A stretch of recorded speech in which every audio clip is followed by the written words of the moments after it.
Drama unfolding here is nothing compared to the terror that's about to be unleashed outside. And it's all captured on video. Yes, sir. We were listening to one of the witnesses, and all of a sudden we heard some bangs from out on the street.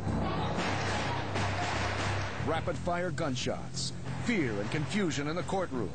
And TV cameraman Chris Howell suddenly realizes he's in the middle of an even bigger story. It took me about 10 seconds before I figured out, holy smokes, this is a gun battle. Roll tape now. To prevent the accused from escaping in the chaos, a bailiff grabs him and takes cover.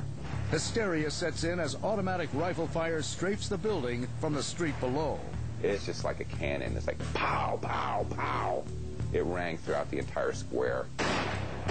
Outside, on the courthouse steps, Maribel Estrada and her 23-year-old son, David Arroyo Jr., try desperately to reach the safety of the building.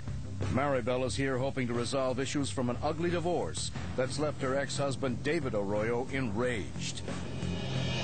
Just inside the entrance, a courthouse security camera records what happens next. That's Arroyo, approaching on the right. Suddenly, he opens fire with an AK-47 assault rifle. Maribel and her son fall just outside the doors, cut down by bullets. Arroyo continues to shoot at anyone he sees, as several officers attempt to stop him, armed only with handguns. One by one, they come courageously forward. And one by one, David Arroyo mows them down.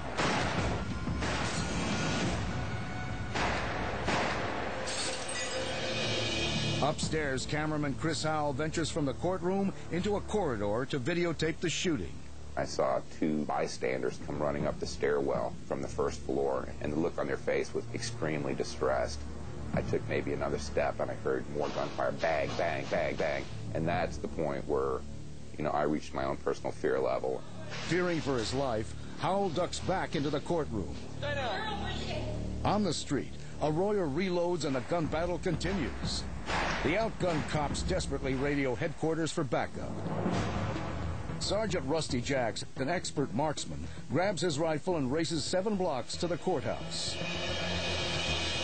When I got out of my truck, there were people laying on the ground everywhere. There was just a lot of fear and panic everywhere on the square. It was just obviously mass chaos. With hundreds of innocent lives at risk, Jack knows exactly what he has to do. My goal was to get into a position where I could see him and engage him with my rifle. He jumps up on the hood of a passing patrol car, knowing he might only get one shot. I didn't want to be inside of a vehicle whenever we did find him, thinking that we would ride around the corner and basically be pretty much on top of him at that point. But he's too late. Arroyo has reached his red pickup truck, and he's making a desperate escape. Jack scrambles into the patrol car and joins the pursuit.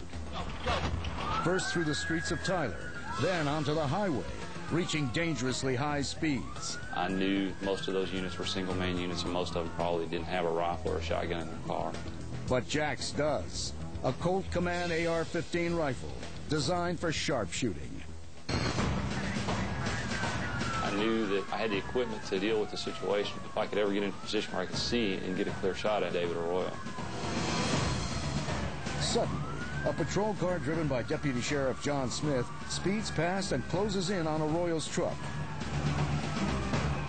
Arroyo opens fire on Smith, who returns fire before rear-ending him.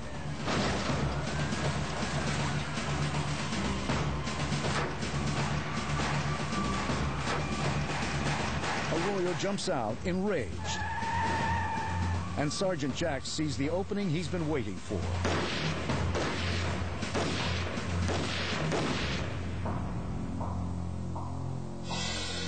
David Arroyo's reign of terror is over, ended by a fatal shot to the back of the head.